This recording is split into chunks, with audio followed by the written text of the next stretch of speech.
Assalamualaikum warahmatullahi wabarakatuh. Selamat jumpa kembali di dalam mata kuliah rancangan penelitian dan penyajian ilmiah. Ya, untuk hari ini kita akan melanjutkan topik metode penelitian survei. Apa kabar semuanya ya? Sehat semuanya ya? Baik, kita akan segera mulai untuk mata kuliah metode penelitian survei ini ya. Baik, target setelah Anda selesai menyelesaikan topik ini ya, nanti Anda diharapkan mampu untuk dapat merancang penelitian dengan metode survei untuk bidang ilmu dan teknologi pangan ya. Kemudian juga dapat menjelaskan konsep dasar dari teknik sampling dan mampu menentukan rancangan sampling yang tepat ya, berikut besar ukuran sampelnya untuk suatu penelitian survei. Kemudian juga Anda diharapkan mampu untuk dapat merancang kuesioner terstruktur ya, sesuai dengan tujuan penelitian survei, dan dapat menganalisis data dari contoh hasil penelitian survei serta membuat kesimpulannya. Baik, kita akan lanjut ya. Jadi untuk subtopik kita hari ini adalah untuk pengantar penelitian survei ya. Kemudian kita akan lanjut untuk pengantar teknik sampling, perancangan kuesioner, kemudian juga uji validitas dan reliabilitas ya, serta analisis data serta penyajiannya ya. Baik, kita mulai untuk yang topik pertama ya, pengantar penelitian survei ya. Baik, jadi dalam penelitian survei ya, mungkin sebelum kita bahas lebih lanjut ya, sebenarnya survei itu sendiri kalau dari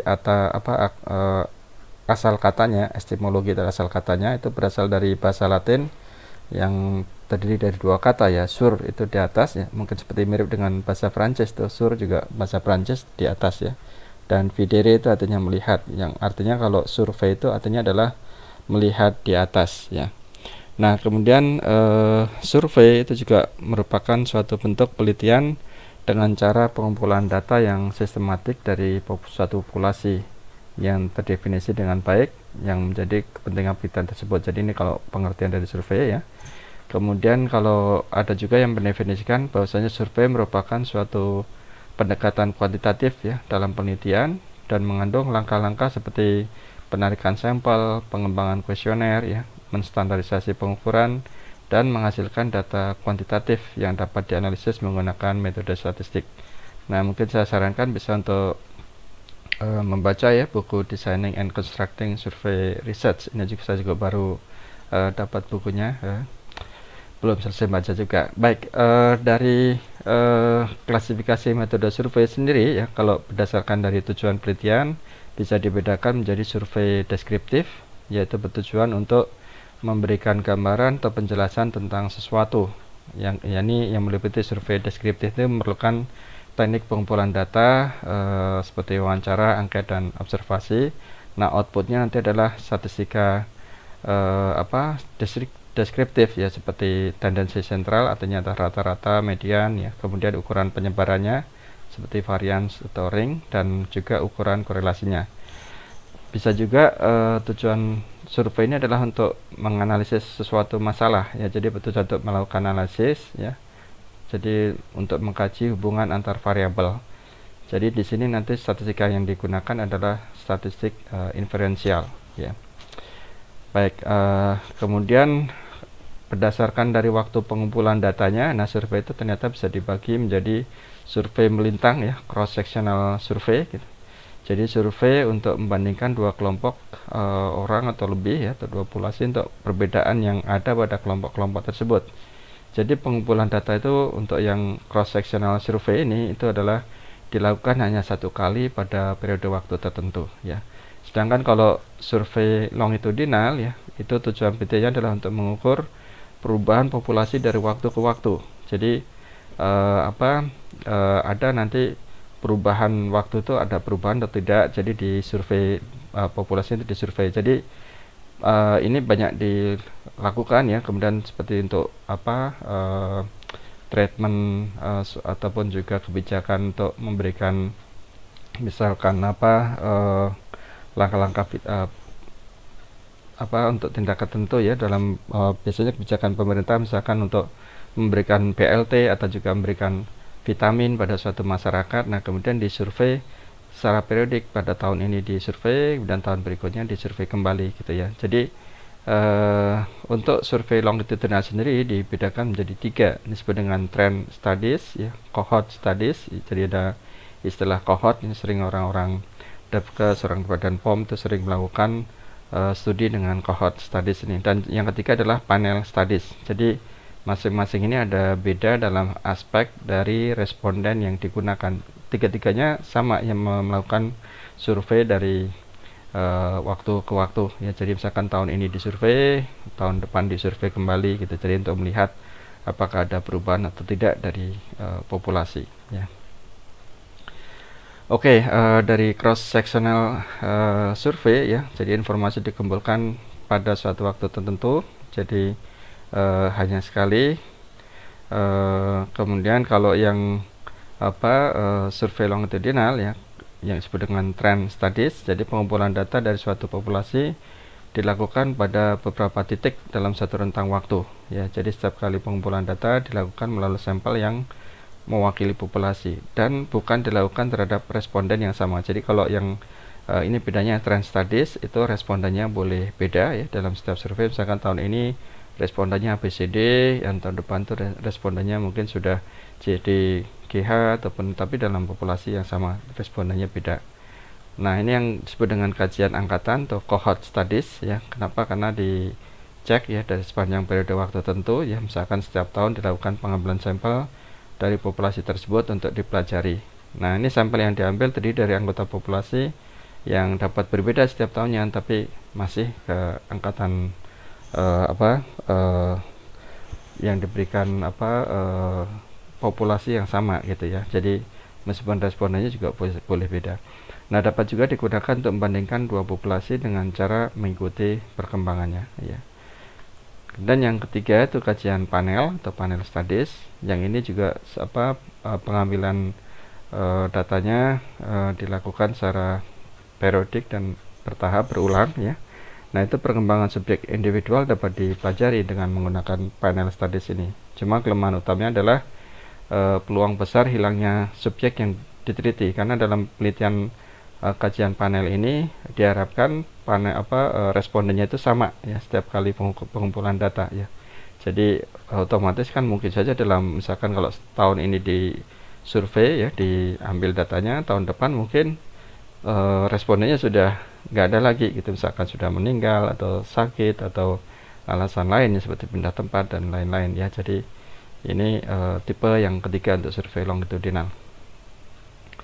Nah, dari metode survei sendiri berdasarkan pendekatan pengumpulan datanya bisa dilakukan dengan survei tatap muka ya, kita sebut biasanya dengan interview langsung ya, dan survei melalui surat atau pos ya, dan survei melalui telepon dan juga melalui internet ya. Sekarang dengan ada Google Google survei ya, email, image search maupun website, ada fasilitas di Google ya untuk melakukan survei. Memang masing-masing ini ada kelebihan dan kekurangannya ya. Kalau tatap muka mungkin bisa lebih dalam ya dalam menggali datanya ya, bisa yakin dengan jawaban responden. Kalau melalui surat ini sebenarnya juga banyak kelemahannya, karena umumnya persentase yang mengirimkan balik itu sedikit ya.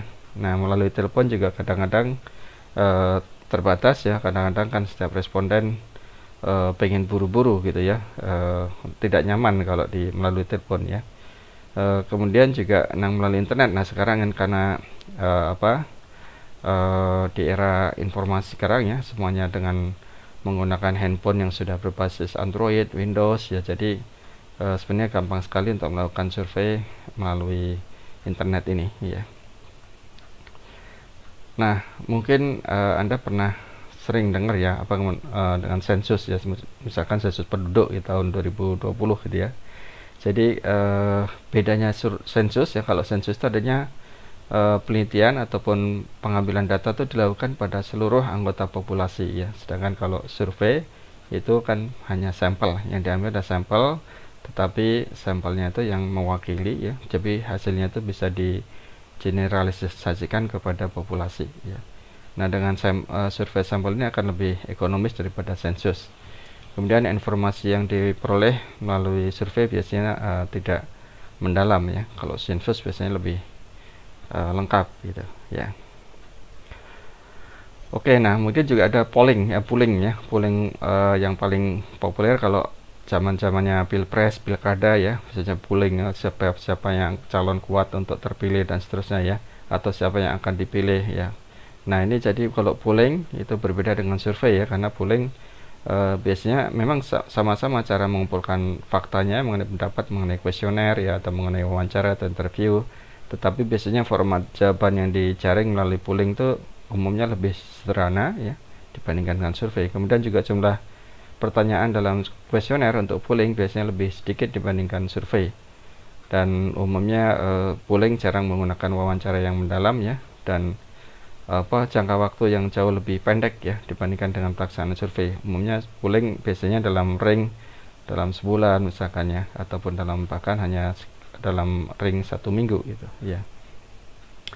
Oke, itu saya kira untuk untuk mengenalkan apa sih survei ya. Jadi ternyata survei itu luas sekali ya dari klasifikasinya ya.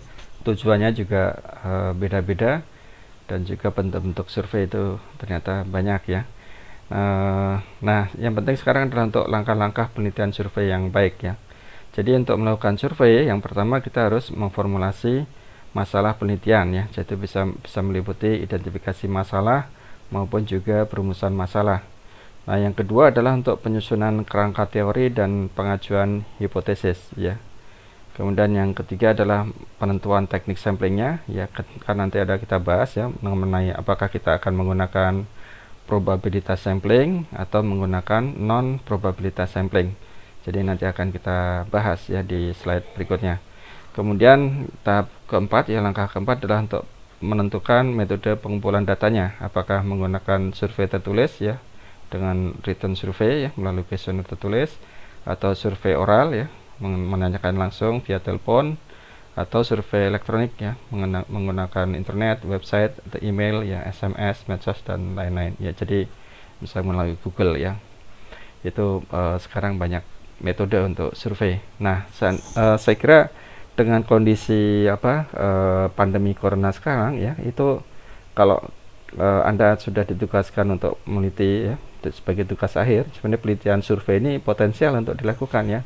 Banyak aspek-aspek bidang pangan yang bisa dibahas ya untuk survei ini, misalkan persepsi konsumen terhadap label halal, atau kemudian juga apakah konsumen itu aware terhadap aspek labeling ya. Jadi kalau konsumen membeli produk itu informasi label apa aja yang dilihat, itu saya kira akan menarik ya untuk dilakukan survei. Begitu juga persepsi konsumen terhadap penggunaan suatu BTP ya, bahan tambahan pangan, misalkan bahan pengawet ataupun juga bahan pewarna, itu bisa disurvei apakah konsumen itu aware ya, atau mungkin juga sekarang dengan isu lingkungan ya, apakah konsumen merasa ikut aware atau enggak terhadap misalkan masalah sampah plastik dan seterusnya ya. Cukup banyak sebenarnya yang bisa diteliti ya dengan jadi tanpa melakukan penelitian di lab ya, kita bisa mendapatkan data-data yang bermanfaat ya untuk kebijakan pemerintah, untuk juga memberikan informasi bagi industri ya, untuk memenuhi keinginan dari konsumen ya.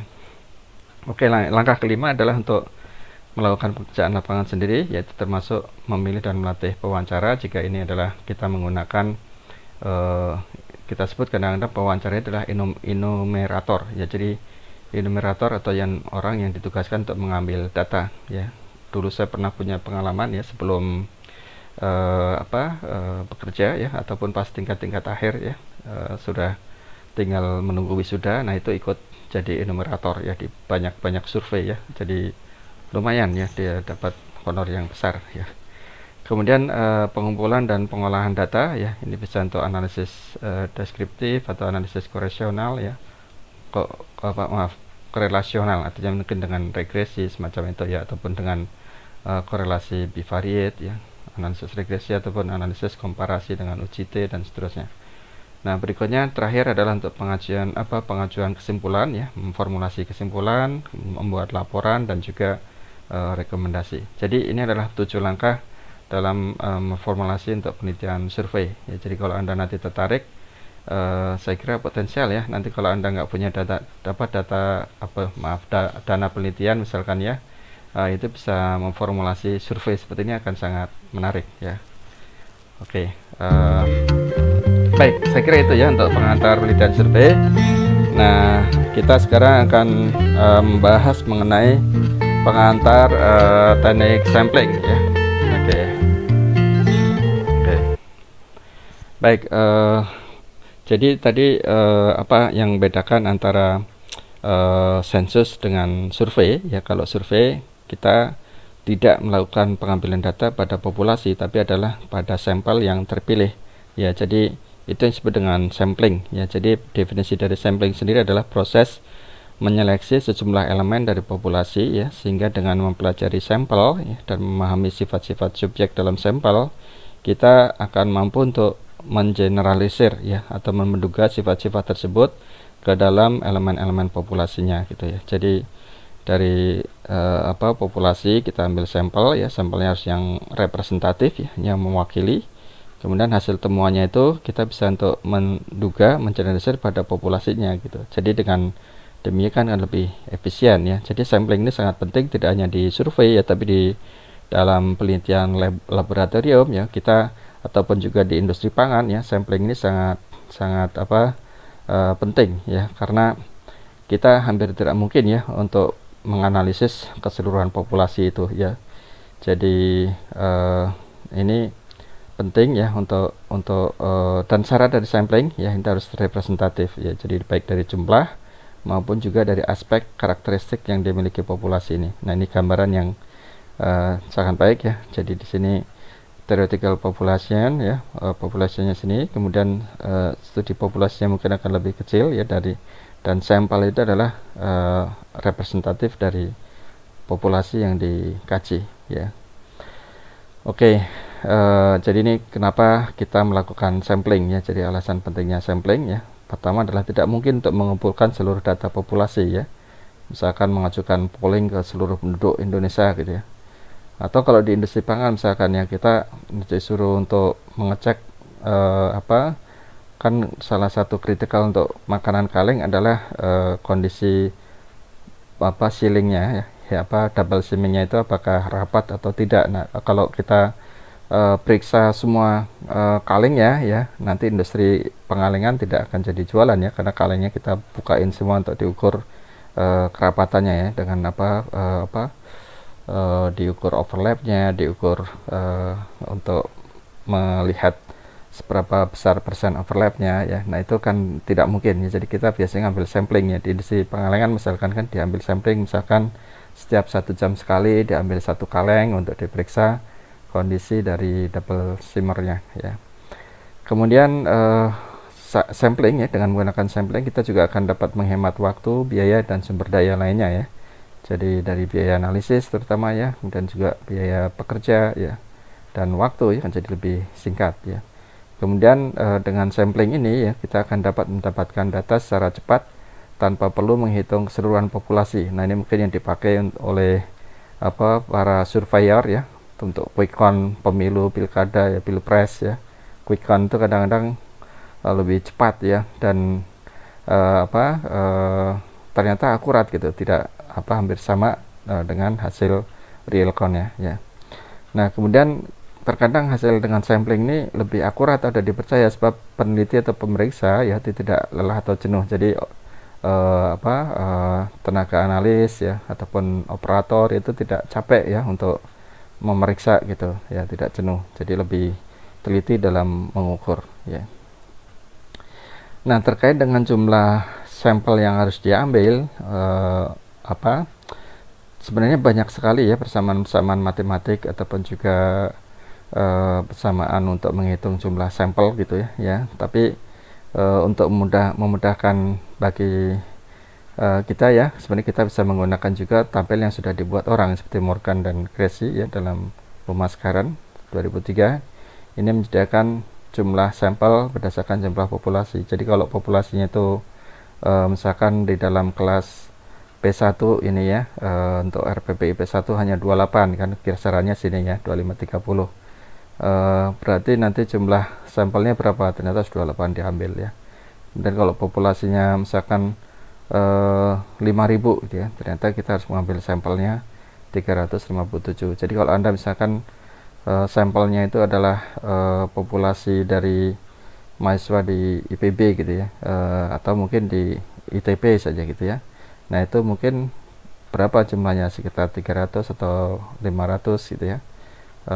Nanti bisa dapatkan jumlah sampel N ya. Ini bisa dipakai tabel ini, atau bisa menggunakan rumus ini tadi sebelumnya adalah tabel lanjutannya ya. Jadi kalau menggunakan 500, populasinya jumlahnya 500, kita ambil sampel N kecilnya adalah 217.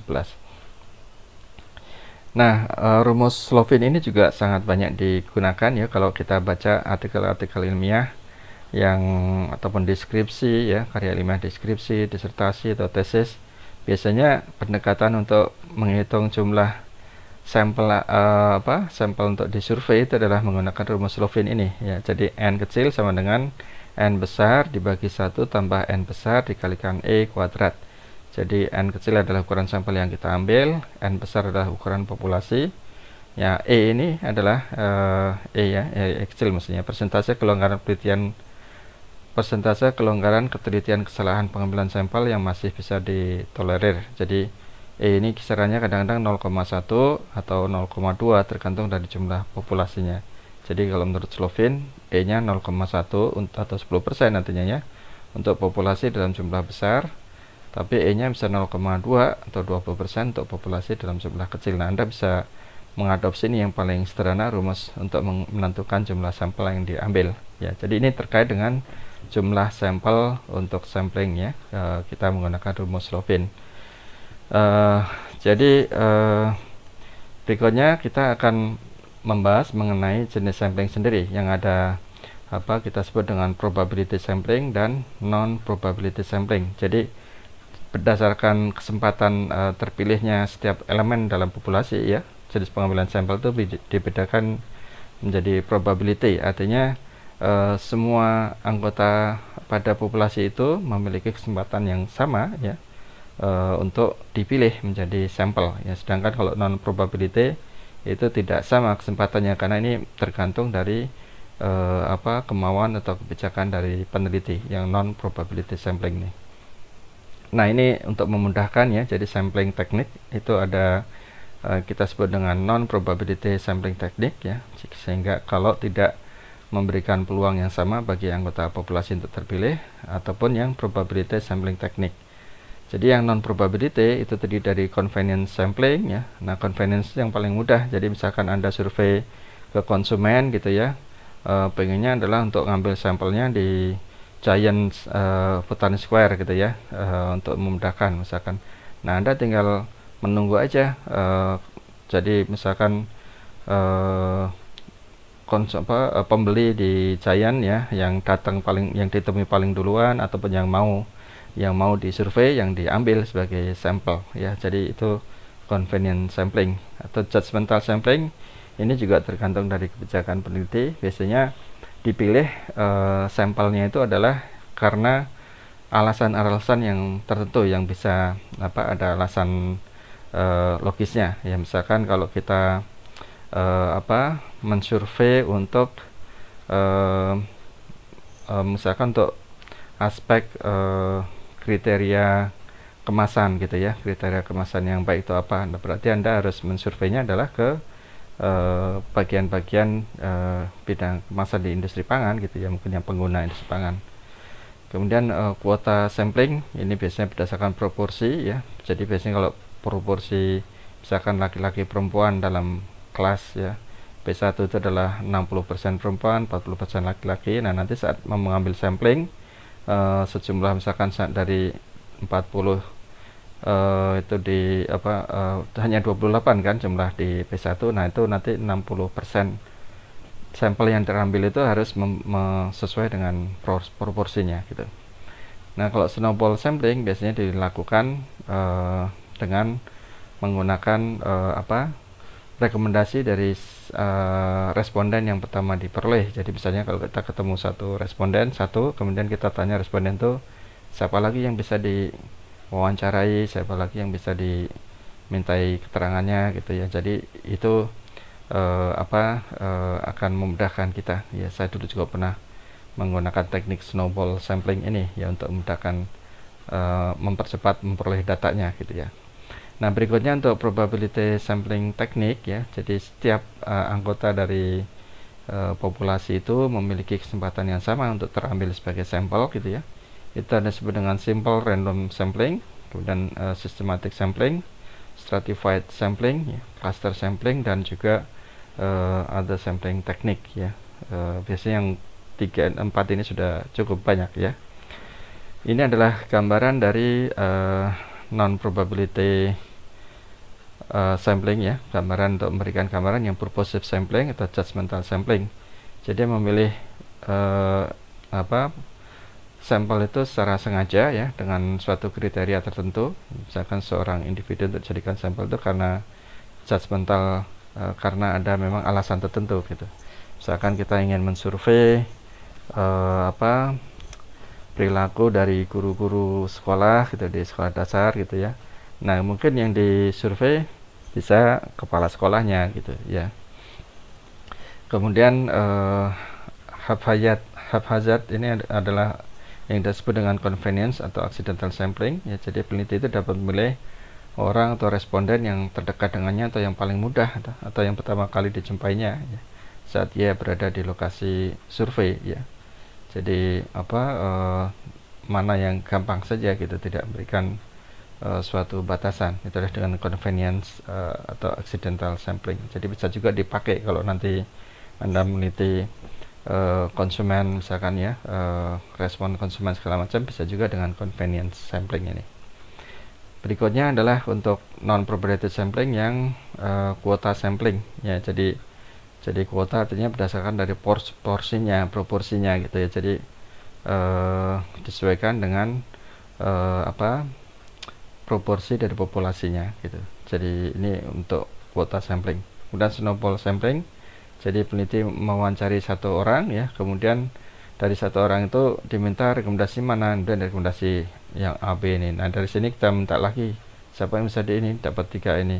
Dari 3 ini nanti akan dapat banyak ya. Jadi kita sebut dengan snowball sampling ya. Ini cara umum. Snowball sampling ini banyak digunakan juga untuk penelitian pemasaran ya. Oke, nah ini yang kuota sampling untuk memberikan kemudahan gambaran ya. Jadi contohnya untuk di populasi itu komposisinya seperti ini ya. Persentasenya adalah 48% laki-laki, 52% perempuan ya. Jadi nanti dalam saat mengambil sampel ya, itu juga sama gitu. Saat sampel misalkan yang terambil itu misalkan kita harus mengambil 1000 ya, berarti kuotanya untuk yang laki-laki adalah 48 dari 1000, jadi 480. Yang perempuan 52% dari 1000, jadi 520. Jadi ini sesuai dengan kuota ya, sesuai dengan porsinya, sesuai dengan proporsinya. Ini gambaran untuk snowball sampling ya. Jadi menanya satu, kemudian dapat informasi yang lain, dari partisipan satu dapat 3, yang ini dapat 3, dan seterusnya. Jadi efeknya seperti efek bola salju ya. Oke, berikutnya kita akan bahas mengenai probability sampling ya. Jadi untuk seleksi sampel ya, di mana anggota populasi yang diambil itu memberikan kesempatan yang sama ya untuk dipilih menjadi anggota sampel. Jadi dilakukan secara acak ya. Keuntungan dari probability sampling ini bahwasanya derajat kepercayaan terhadap sampel dapat ditentukan, dan juga beda penaksiran parameter populasi dengan statistik sampel itu dapat diperkirakan, serta besar sampel yang akan diambil itu dapat dihitung secara statistik dan digunakan juga pengacakan ya, agar lebih baik ya, sesuai dengan prinsip-prinsip untuk memperoleh data yang valid ya. Jadi ada pengacakan. Nah, jadi untuk simple random sampling ya, seorang sampel diambil secara acak dari suatu daftar individual dalam populasi. Jadi bisa menggunakan bilangan acak ya, bilangan acak atau metode di lotre ya, dengan acak ya. Atau systematic sampling merupakan variasi dari simple random sampling. Kemudian stratified sampling, jadi metode penarikan sampling per lapis atau per strata ya. Jadi suatu kriteria yang jelas ditetapkan ya untuk membatasi strata ya. Kemudian di setiap strata itu dilakukan secara proporsional ya, ataupun juga tidak proporsional ya. Kemudian untuk cluster sampling ya, jadi dilakukan, jadi dalam suatu populasi besar itu mungkin ada populasi-populasi mini, itu gerombolan-gerombolan gitu ya dari sampel ya. Nah, itu yang diambil sebagai, jadi per cluster-cluster ya untuk pengambilan sampelnya. Kemudian ada juga yang disebut dengan multi-stage sampling. Jadi ini secara bertahap ya, di sampling berdasarkan suatu area geografis atau suatu area untuk misalkan kalau kita ingin penelitian mengenai kinerja dosen gitu ya di dalam per departemen gitu ya. Nah, nanti kita berarti harus bertahap ya, mungkin dari departemen, kemudian per fakultas, atau juga mungkin di perguruan tinggi ya. Jadi disebut dengan multi-stage sampling ya. Oke, ini saya kira untuk penjelasan lebih detail ya, satu persatu dari metode yang probability sampling ya, jadi simple sampling. Jadi sampel setiap unsur dalam populasi dianggap sama atau homogen. Kemudian perbedaan-perbedaan yang ada dalam setiap unsur populasi itu tidak dianggap penting oleh peneliti, sehingga jumlah unsur dalam populasi mungkin tidak begitu banyak juga di sini, sehingga akan memenuhi simple sampling ini. Jadi langkah-langkahnya kita susun kerangka sampling, tetapkan jumlah sampelnya dengan metode dengan menggunakan rumus Slovin ataupun juga dengan tabel ya. Kemudian tentukan alat pengambilan sampel dan pilih sampel sesuai dengan jumlah sampel sampai terpenuhi. Misalkan dengan bilangan acak ya, kita misalkan jumlah populasi yang harus diambil adalah 500 jumlah populasi adalah 500, dan misalkan dari hasil perhitungan sampel yang akan diambil itu minimal 50 gitu ya, maka kita akan mengambil dengan menggunakan bilangan acak. Kita bisa bilangan 3 angka terakhir yang dipakai atau 3 angka yang di depan yang dipakai dari tabel bilangan acak ini ya. Jadi misalkan kita ambil yang di depan aja nih, jadi kita ambil yang mana nih, 544 nggak ambil yang nomornya karena kan di atas 500, jadi kita ambil yang di bawah 500 saja. Jadi 153 diambil, 052 diambil, 414 diambil, 283 diambil, 177 diambil, 409 diambil, terus 343 sampai nanti kita peroleh 50 sampel ya, 50 sampel yang kita ambil untuk sebagai responden ya. Oke, nah sampel sistematis saya kira mirip ya dengan yang sampel ya, tapi di sini juga mungkin lebih sistematis dalam pengambilannya gitu ya.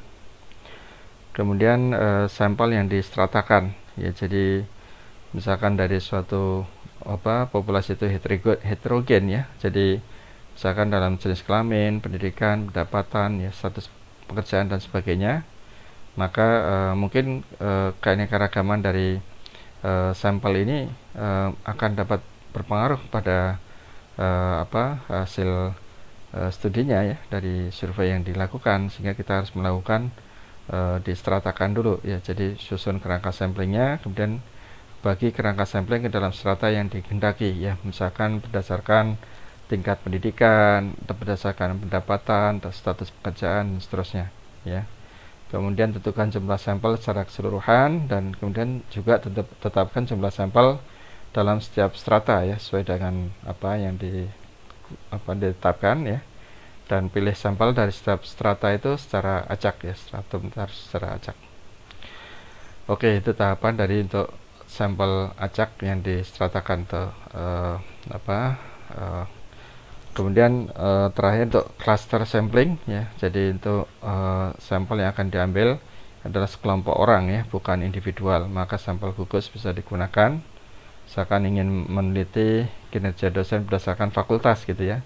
Jadi langkah-langkahnya susun kerangka sampling yang unsurnya adalah gugus atau kelompok ya, kemudian tentukan beberapa gugus yang akan diambil sebagai sampel, kemudian pilih beberapa gugus yang akan dijadikan sampel dengan cara acak ya, dan diteliti ya. Kemudian setiap unsur yang berada dalam gugus itu dalam kasus contoh di atas, kemudian dilihat kinerja dosen di setiap fakultas dan dicari rata-ratanya. Jadi dengan demikian akan kita lihat nanti kinerja dosen berdasarkan fakultas gitu ya.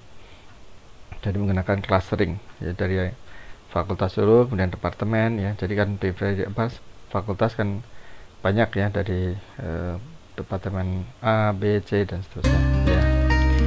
Oke, berikutnya kita akan lanjut untuk perancangan kuesioner ya. Oke. Jadi ini juga salah satu hal yang penting ya, kuesioner ini, karena kalau kita melakukan penelitian di laboratorium ya, alat ukurnya biasanya adalah alat ukur ya, atau mungkin metode analisis dengan kimiawi yang titrasi dan seterusnya ya, atau bisa alat ukur juga bisa chromometer, viskometer ya, ataupun texturometer ya, texture analyzer ya, dan seterusnya. Jadi itu adalah tools untuk instrumen penelitian di lab. Nah, kalau survei ya, instrumennya adalah kuesioner ini. Jadi kita harus menganggap kuesioner itu suatu yang penting, kuesioner itu dalam suatu survei, karena itu adalah tools, alat ukur yang kita gunakan, yang kita punyai untuk melakukan survei. Jadi kuesioner biasanya diartikan sebagai daftar pertanyaan atau formulir yang sudah tersusun ya. Nanti responden untuk wawancara tinggal memberikan atau tinggal mengisi gitu ya. Jadi si kuesioner itu umumnya adalah sesuai dengan kajian yang kita gunakan atau hipotesa yang kita ingin buktikan gitu ya. Nah, informasi yang akan dijaring terkait dengan variabel penelitian itu akan harus dimasukkan dalam kuesioner, dan kemudian suatu variabel dapat kita identifikasi dari pertanyaan penelitian atau hipotesis yang diajukan dalam penelitian itu. Jadi item-itemnya harus disiapkan dengan baik untuk bisa menjawab dari tujuan penelitian ataupun juga untuk bisa menguji hipotesanya. Nah, ada beberapa persyaratan kuesioner untuk survei ya. Yang pertama harus relevan dengan tujuan penelitian ya. Kemudian yang kedua itu mudah untuk ditanyakan dan mudah untuk dijawab. Jadi tidak akan menimbulkan bias gitu ya dalam hasilnya ya, biasnya nggak ada. Kemudian data mudah untuk diolah atau diproses ya, karena kalau misalkan untuk membuat pertanyaan, kadang-kadang mudah kita membuat pertanyaan terbuka gitu ya, tetapi nanti saat akan mengolah akan sulit ya. Kalau dengan pertanyaan tertutup kita akan lebih mudah, mungkin agak lebih ribet dalam menyusunnya, tapi nanti saat mengolah data akan lebih mudah kalau dengan pertanyaan-pertanyaan yang tertutup ya. Oke, nah mungkin beberapa masalah dalam pengumpulan data survei ya, diantaranya adalah kadang-kadang responden itu tidak paham dengan pertanyaan, makanya kadang-kadang perlu ini interview langsung gitu ya, ketemu langsung antara yang pewawancara dengan yang respondennya gitu. Kemudian kadang-kadang responden itu lupa mengingat kalau kita tanyakan hal-hal yang kebiasaan yang mungkin dia lakukan seminggu lalu atau sebulan lalu gitu ya. Jadi ini kadang-kadang juga jadi masalah dalam interview. Kemudian responden tidak bersedia menjawab pertanyaan pribadi. Nah, ini makanya harus dihindari ya. Dan pertanyaan tidak sesuai untuk responden, jadi kurang berkorelasi dengan responden. Ini juga akan bisa menimbulkan bias atau bias di dalam hasilnya. Nah, jadi dalam ini kalau Anda nanti melakukan penelitian survei ya, nah ini harus diikuti guidance untuk penyusunan kuesioner ini ya. Yang pertama, bahwasanya pertanyaan itu harus jelas ya, dengan kata-kata jelas, tepat ya, tidak menimbulkan jawaban yang bias ya. Kemudian pertanyaan juga tidak terlalu luas dan tidak terlalu panjang ya, ataupun juga tidak memimpin dan mengarahkan atau tidak memihak gitu ya. Jadi itu harus jelas, dan hindari pertanyaan double negatif, kadang-kadang jadi rancu nanti ya. Kemudian yang kedua, pertanyaan itu hendaknya membantu ingatan responden, jadi membantu ya. Jadi biasanya dibuat ring yang mudah ya, kira-kira berapa sampai berapa itu, jadi akan lebih mudah. Dan pertanyaan menjamin responden mudah mengutarakan jawaban ya. Jadi tinggal kadang-kadang mengutarakan setuju, sangat setuju, tidak setuju, atau sangat tidak setuju dan seterusnya ya. Dan pertanyaan hendaknya memotivasi responden untuk menjawab ya. Dan pertanyaan itu hendaknya dapat menyaring responden dan dibuat sesederhana mungkin pertanyaan-pertanyaannya itu ya. Itu adalah untuk membuat kuesioner yang baik ya. Mungkin nanti di bagian slide akhir itu ada contoh-contoh kasus ya yang bisa menimbulkan bias pada survei. Nah, di sini saya tidak memasukkan karena takut terlalu panjang. Nanti silakan dibaca sendiri di handout kuliahnya ya. Silakan dibaca untuk contoh-contoh kuesioner ya. Contoh-contoh kuesioner saya harus dibaca di bagian akhir handout ya.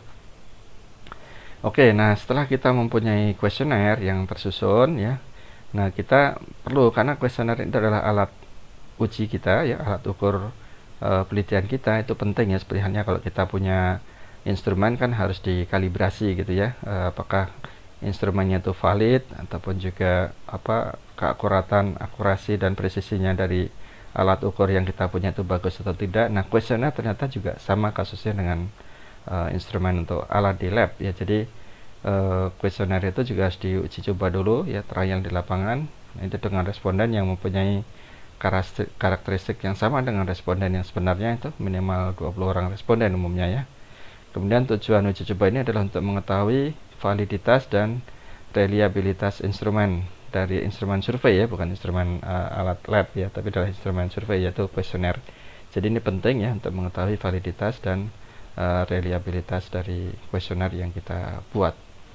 Nah nanti kita akan membahas juga di subtopik tersendiri ya, untuk menguji bagaimana menguji validitas dan reliabilitas dari instrumen atau kuesioner yang kita buat. Oke, baik, kita akan berikutnya akan melanjutkan untuk pengujian validitas dan reliabilitas dari kuesioner yang kita buat ya. Jika ada pertanyaan-pertanyaan silahkan dituliskan, dicatat, nanti disampaikan saat didiskusi melalui WA group ya, ataupun juga melalui chat di LMS ya. Oke, baik, kita akan lanjutkan untuk uji validitas dan reliabilitasnya ya. Nah mungkin saat Anda dulu belajar mengenai instrumen atau analisis pangan ya, itu dikenalkan ya kalau suatu hasil pengukuran itu disebut dengan akurasi ya, akurasi kalau datanya itu mengumpul semua gitu ya, atau mungkin sesuai dengan ini ya. Jadi kalau di istilah di kuesioner juga sama seperti itu ya, tapi istilahnya bukan akurasi dan presisi, tapi adalah valid dan reliable. Jadi validitas dan reliabilitas itu untuk untuk kuesioner, untuk survei ya. Jadi kalau ini contohnya untuk gambaran yang unreliable dan unvalid, jadi tidak valid dan tidak reliable, itu seperti ini kuesioner, tidak akan bisa menjawab dari tujuan surveinya gitu ya. Sedangkan yang ini adalah tidak reliable tapi valid ya. Kalau dirata-ratakan mungkin akan sama dengan tujuannya gitu, tapi sebenarnya tidak reliable ya, karena mencar-mencar semua ya. Jadi variannya sangat tinggi sekali. Dan yang sini reliable tetapi tidak valid gitu ya. Jadi ini juga tidak kita kehendaki. Yang kita kehendaki adalah yang seperti ini. Jadi kedua-duanya ya, reliable dan valid, itu yang ingin kita capai ya. Jadi kuesioner kita, karena itu merupakan suatu instrumen alat ukur untuk survei, kita perlakukan sama seperti instrumen di lab. Jadi kita ukur validitas dan juga reliabilitasnya ya, kuesioner yang kita buat.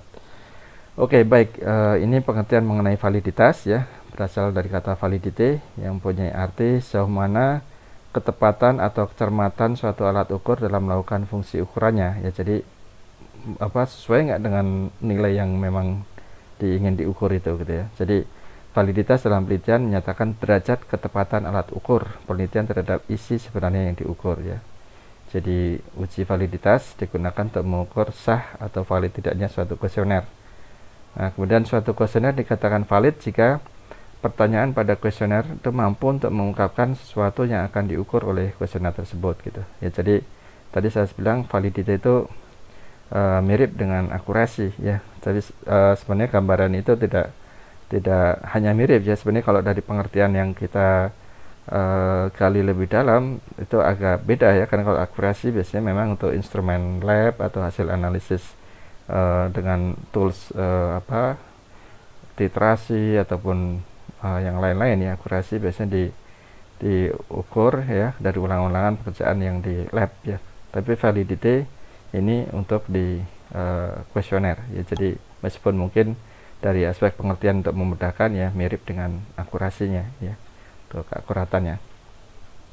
Kemudian untuk reliabilitas ya, itu diartikan sebagai keajekan atau konsistensi dari pengukuran ya. Jadi konsistensi bahwasanya pengukuran itu di situ terus, jadi ini mirip dengan kalau di instrumen itu presisinya ya. Jadi precision, jadi reliabilitas itu mirip dengan presisi ya.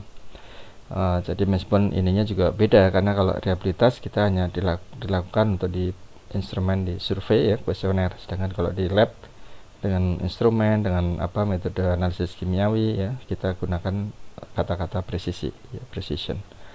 Oke, jadi suatu kuesioner ya dikatakan reliable atau handal jika jawaban seorang terhadap pernyataan adalah konsisten atau stabil dari waktu ke waktu ya. Jadi makanya itu perlu untuk dicobakan ya, apakah pertanyaan-pertanyaan itu bisa dijawab dengan konsisten ataupun tidak ya.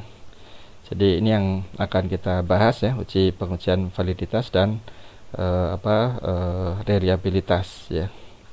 Jadi pengujian validitas instrumen kuesioner, jadi instrumen survei adalah kuesioner.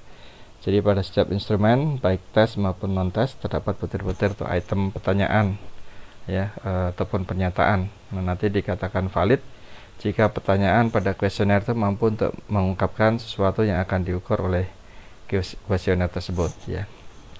Baik, nah ada banyak cara untuk menghitung validitas dari kuesioner itu ya. Yang pertama adalah menggunakan melakukan korelasi antara skor butir pertanyaan ya, indikator, dengan total skor konstruk atau variabelnya. Jadi total skor dengan total satu butir pertanyaan ya. Nanti ada contoh-contohnya. Jadi uji signifikansi dilakukan dengan bandingkan R hitung ya, hasil kolom correlated item dengan total correlationnya, dibandingkan dengan hasil perhitungan dengan hasil dari hasil pencarian di tabel ya. Jadi hasil pencarian R tabel untuk derajat bebas adalah N kurang 2. Jadi misalkan dari suatu kuesioner itu respondennya adalah 10 gitu ya. Jadi nanti derajat bebasnya adalah 8 ya, 10 kurang 2. Di mana N adalah jumlah sampel ya. Nah, butir pertanyaan atau indikator dinyatakan valid jika R hitung lebih besar dari R tabel ya.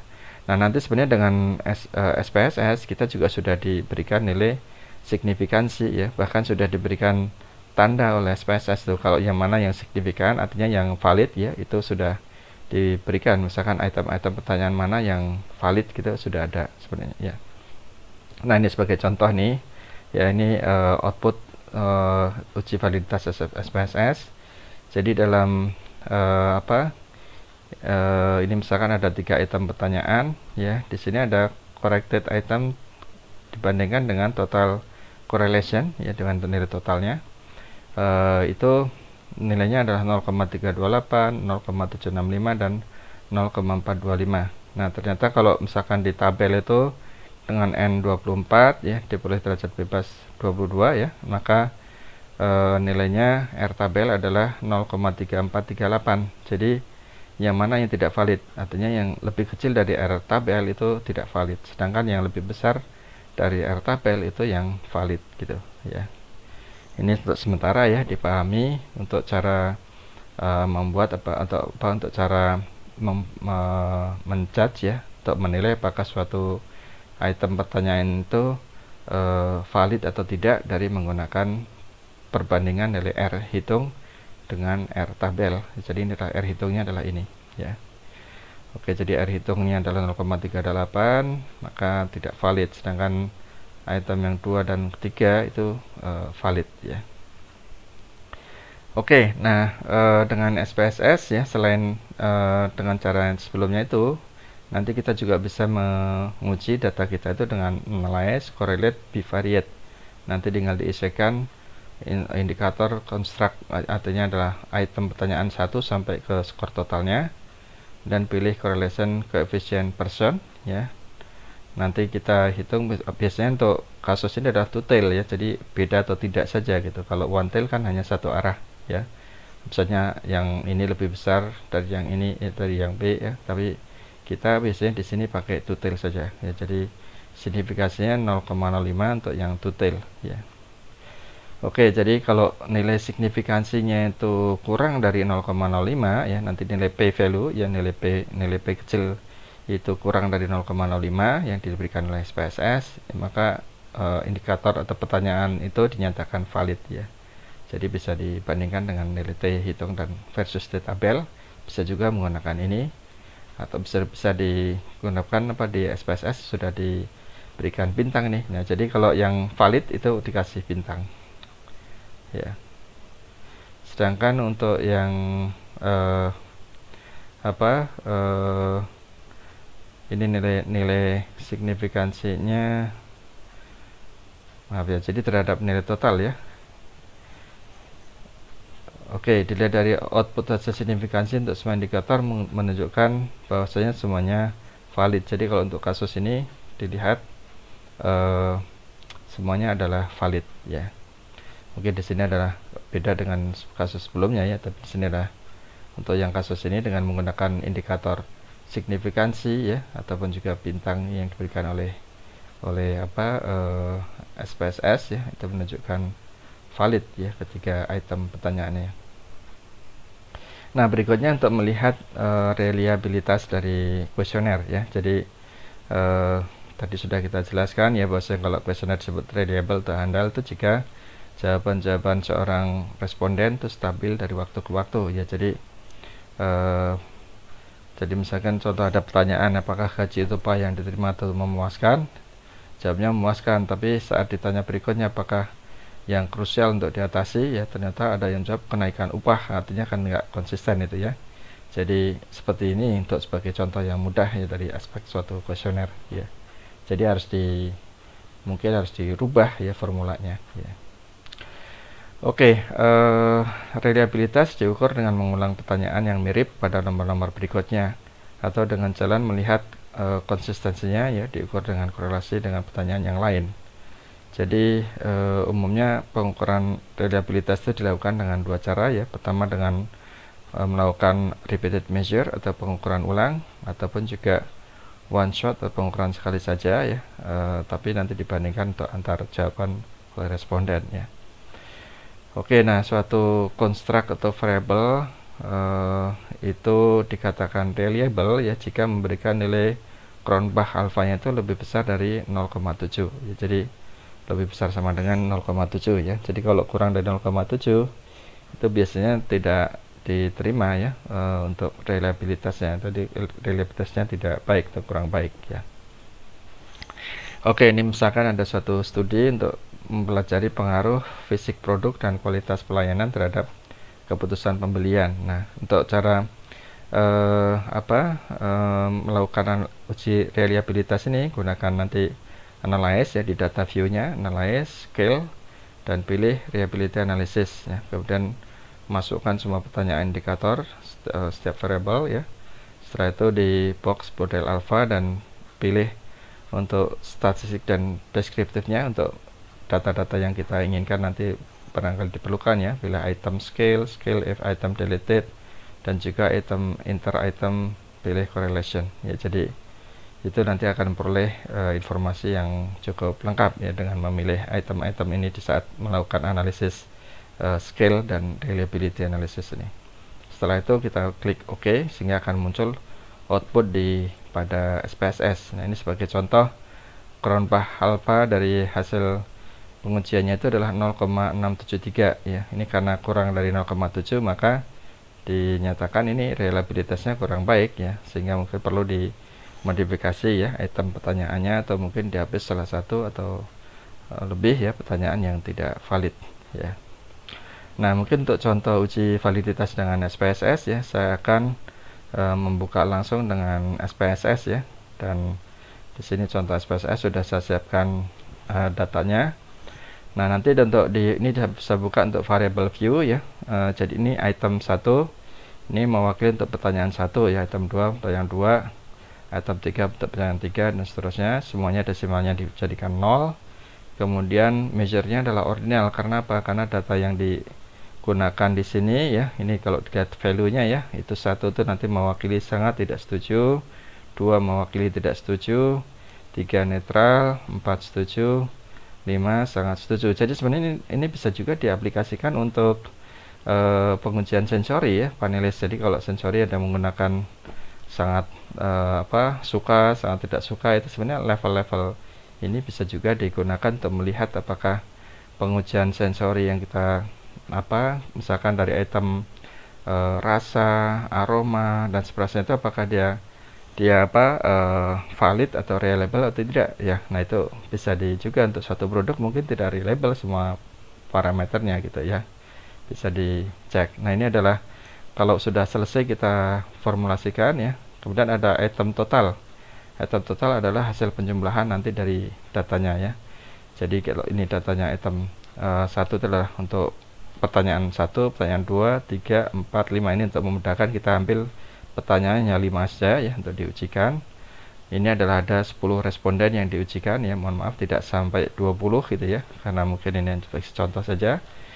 Nah kemudian item total adalah penjumlahannya ini. Jadi 4 tambah 4 tambah 5 tambah 4 tambah 4. Jadi berapa nih? Jadi 16 tambah 5 ya, 21 gitu. Jadi totalnya dimasukkan di sini. Oke. Nah untuk menguji validitasnya kita gunakan analyze, correlate ya, kemudian korelasi bivariate. Dan saya udah pindahkan semua ya, semua termasuk total ya, total item kita pindahkan, kita pilih person ya. Di option kita pilih untuk statistik saja untuk melihat data-data yang mungkin kita perlukan.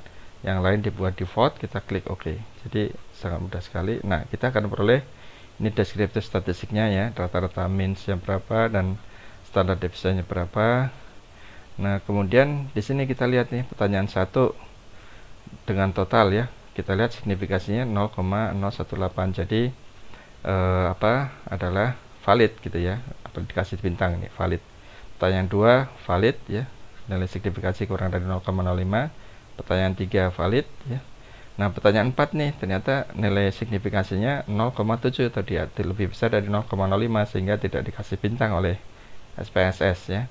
Pertanyaan 5 itu valid ya. Jadi dari hasil validitas ini kita memperoleh jawaban memperoleh hasil analisis bahwasanya untuk pertanyaan keempat itu tidak valid ya. Jadi mungkin perlu dirubah atau apa. Jadi mungkin ini bisa dikonfirmasi lagi dengan uji reliabilitasnya ya. Nanti kita balik ke data view ya di sini. Nah tadi untuk menghitung validitas kita gunakan analyze, correlate, bivariate ya, itu untuk validitas. Nah sekarang untuk menguji reliabilitas kita pilih scale ini, scale. Nah di sini ada menunya reliability analysis. Jadi kita klik di sini reliability analysis. Nah hanya pertanyaan-pertanyaan saja yang diujikan ya, yang totalnya tidak perlu, karena tidak masuk reliabilitas ya, hanya itemnya yang kita uji. Nah kemudian kita pilih statistik ini, item kita klik, scale kita klik ya, scale if item deleted kita klik agar informasi yang kita peroleh lengkap ya. Kemudian means kita pilih juga, saya kira cukup itu ya.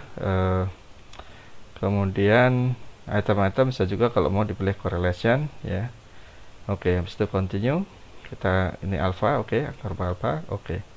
Jadi di sini kita memperoleh untuk di bagian yang kedua ya, case processing summary di sini untuk menunjukkan bahwasanya semua responden tadi semua dieksekusi ya, tidak ada yang di exclude ya, semuanya dipakai.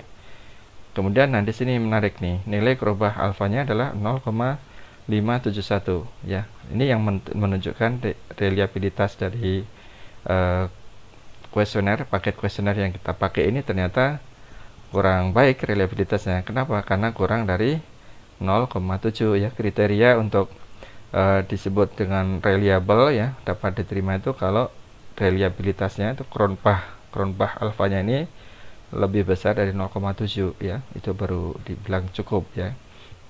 Kalau kurang dari 0,7 dibilang kurang, jadi kurang reliable atau tidak reliable ya. Jadi di sini kita dapat informasi ini. Nah sebenarnya kalau kita ini kan hanya untuk melihat mean dan standar deviasi ya. Kalau kita lihat dari informasi mengenai item total statistiknya nih, ini yang menarik ya. Jadi di sini ini sebenarnya informasi ini bisa digunakan untuk menghitung validitas. Jadi sebenarnya kalau kita mengukur uji reliabilitas secara bersamaan, kita juga bisa menguji validitas dari setiap item pertanyaan-pertanyaan yang kita uji ya. Sebagai contoh di sini untuk yang correlated item ini adalah nilai T hitung ya. Jadi T hitung ini nanti kita bandingkan dengan T tabel ya. Jadi misalkan di sini kelihatan sekali T hitungnya ada yang negatif. Kalau udah negatif udah pasti tidak reliable ya, tidak valid gitu. Maaf, bukan, kalau di sini kan untuk melihat validitas. Jadi ini item ini tidak valid ya. Sementara yang lain karena nilainya udah negatif pasti udah lebih kecil dari T tabel kan gitu ya. Logikanya seperti itu. Nah, ini kalau kita lihat di sini. Jadi Cronbach alpha jika item itu di delete ya, dihapuskan.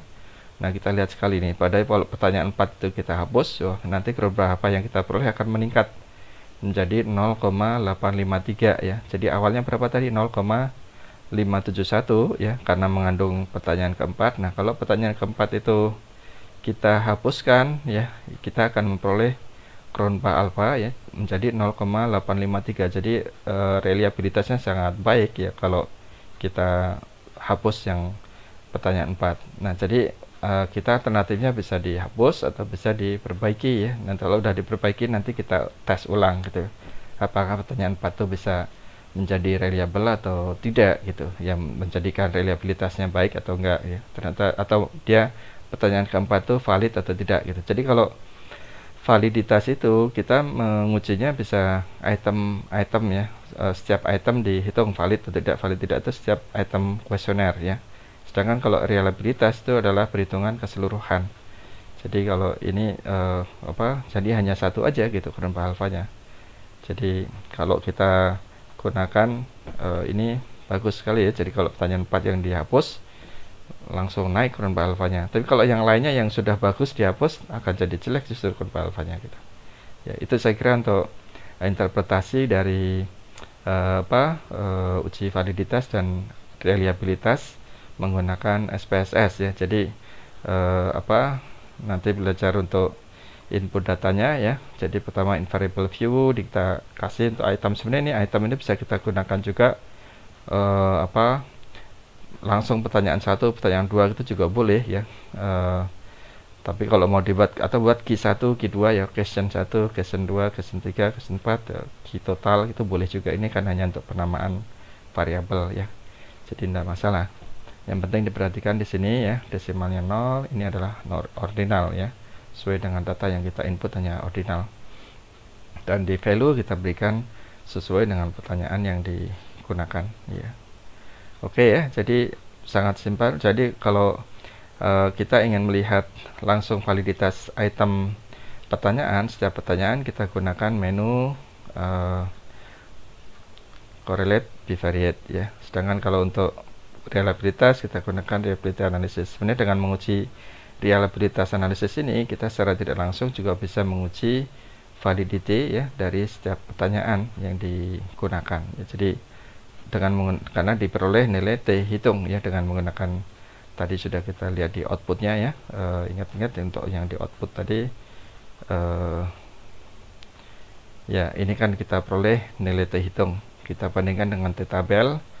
Ini T tabelnya kalau dengan derajat bebas 10 ya, berarti maaf, n nya 10 berarti derajat bebasnya 8 karena derajat bebas untuk kasus di sini adalah n kurang 2 ya. Oke, kita kembali ke yang SPSS ya. Jadi ini sudah kita praktekkan di SPSS langsung ya. Item 1 sampai item total.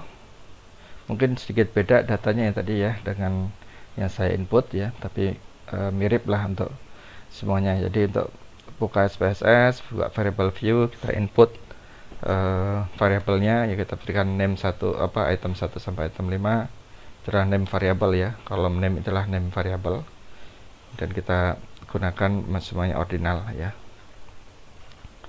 Kemudian klik analyze correlate bivariate, ini untuk menghitung validitas ya. Oke, jadi semuanya dimasukkan ya, person harus dipilih, total dipilih. Nah, ini jadi outputnya setiap yang diberikan bintang. Jadi kalau yang bintangnya 2 itu artinya signifikan pada alfa 0,01 gitu ya. Jadi sedangkan kalau yang bintangnya 1 itu alfanya 0,05 ya. Sedangkan yang ini yang item 4, pertanyaan 4 tidak ada bintangnya, artinya dia tidak valid ya. Nah ini kalau dilihat di nilai tabel ya, ternyata 0,632 ya, jadi konsisten ya. Di item 4 itu nilai R nya ya, itu adalah 0,149 ya, percent correlation dibandingkan 4 ya, item 4 dengan total ya, itu adalah 0,149. Jadi dibandingkan dengan tabel yang diperoleh 0,632, jadi lebih kecil ya. Jadi R hitung lebih kecil dari R tabel, maka item 4 itu tidak valid ya. Jadi sebaiknya itu harus diperbaiki atau dibuang ya. Tadi kalau dibuang bisa meningkatkan kerubah alfa, jadi reliabilitas dari instrumen atau kuesioner yang kita buat tuh makin meningkat kalau item pertanyaan yang keempat tadi dibuang ya. Ini adalah lanjutan tabel ya untuk nilai N yang lebih besar ya. Oke, nah reliability dengan SPSS sudah kita praktekkan tadi ya. Jadi menggunakan indikator kerubah alfanya ya. Jadi kerubah alfa yang diperoleh itu berapa gitu ya. Jadi langsung diperoleh ini nilainya untuk semua kuesioner ya, tidak per item ya, tapi keseluruhan dari gabungan atau susunan semua pertanyaan-pertanyaannya. Nah jadi kriteria untuk memudahkan, kurang dari 0,7 reliabilitasnya rendah ya, tidak diterima ya. Kalau yang di atas 0,7 itu cukup ya, bahkan kalau di atas 0,9 dianggap sempurna ya reliabilitasnya. Yang di atas 0,8 dianggap reliabilitasnya tinggi. Oke ya, jadi ingat-ingat nanti untuk menghitung, silakan nanti dipraktekkan yang sudah install SPSS ya, nilai, scale, dan reliability analysis ya. Oke ya, jadi nanti ingat-ingat nih untuk analisis. Ini adalah penjelasan dari yang sudah kita bahas di SPSS ya, dari kerubah alfanya ya, sehingga jadi tidak reliable. Kemudian untuk item pertanyaan ya, ini karena negatif udah pasti pertanyaan keempat itu tidak valid ya. Nah ini dibuktikan ya, kalau pertanyaan keempat itu dihilangkan ya, di delete ya, dihapus, maka akan meningkat menjadi 0,853 ya, yang sebelumnya hanya 0,57 ya. Jadi akan meningkatkan reliabilitasnya kalau yang tidak valid itu dihilangkan ya. Oke, baik, saya kira cukup jelas ya untuk pengujian uji validitas dan reliabilitas ya. Ini yang core untuk menguji dari kuesioner yang sudah dibuat. Nah berikutnya adalah untuk menganalisis data dan penyajian ya, kita lanjutkan untuk yang terakhir ya. Nah ini PR-nya ataupun tugas adalah baca contoh-contoh dari skripsi, tesis, atau disertasi yang menggunakan metode survei ya untuk penelitiannya ya. Jadi atau minimal yang sudah diupload di New LMS IPB ya, itu kayak saya cek sudah ada artikel-artikel yang hasil dari penelitian survei ya. Jadi bisa dilihat bagaimana sih analisis datanya, bagaimana untuk pengambilan sampelnya, samplingnya apa yang digunakan ya, itu bisa dianalisis, dipelajari ya. Oke, meskipun saya cek di kelompok P1 ini semua proposalnya tidak ada yang melakukan survei ya, tapi nanti kalau Anda melakukan tugas akhir sendiri-sendiri ya, kemungkinan juga kalau Anda harus melakukan survei gitu, apalagi kalau nanti Anda magangnya di Badan POM gitu ya, itu peluang besar kadang-kadang disuruh survei. Nah Anda udah harus siap bagaimana itu melakukan survei ya, bagaimana itu nanti menghitung sampel, bagaimana untuk menyiapkan kuesionernya, bagaimana untuk menguji validitas dan reliabilitas dari kuesioner yang sudah dibuat ya. Jadi Anda harus bisa semua untuk praktekkan yang sudah kita bahas ya. Oke, nah jadi ini saya hanya untuk memberikan sedikit ilustrasi saja. Biasanya kalau tujuan kita hanya statistik deskriptif ya, umumnya hanya bisa kita gunakan adalah untuk frekuensi, proporsi, ataupun juga rata-rata atau mean, standar deviasi, kemudian membuat histogramnya ya, kemudian juga dari penyajian tabel dan grafik ya. Jadi data-data yang sifatnya deskriptif ya. Nah kalau sifatnya kita menggunakan yang statistika untuk menganalisis ya, biasanya itu statistika inferensia ya, untuk bisa dengan univariate statistika analisis jika hipotesisnya hanya satu ya, satu variabel. Bivariate jika melibatkan dua variabel, atau bahkan multivariate analisis ya, multivariate statistical analysis ya. Ini contoh untuk bivariate ya. Kalau yang univariate kan nilai Z tetap nilai T ya. Kalau bivariate bisa banyak yang cross tabulation ya, correlation regression analysis ya, bahkan ANOVA pun bisa digunakan ya. Oke, bahkan juga t-test ya, misalkan kalau hanya dua variabel ya, dependent dan independent, maupun yang pair sampel t-test ya. Oke ya, saya kira ini saja yang kita bisa bahas ya. Tetap semangat ya untuk belajar mandiri. Terima kasih atas perhatiannya, dan sekali lagi nanti tolong dibuka di handout ya. Jadi di sini ada contoh-contoh pertanyaan yang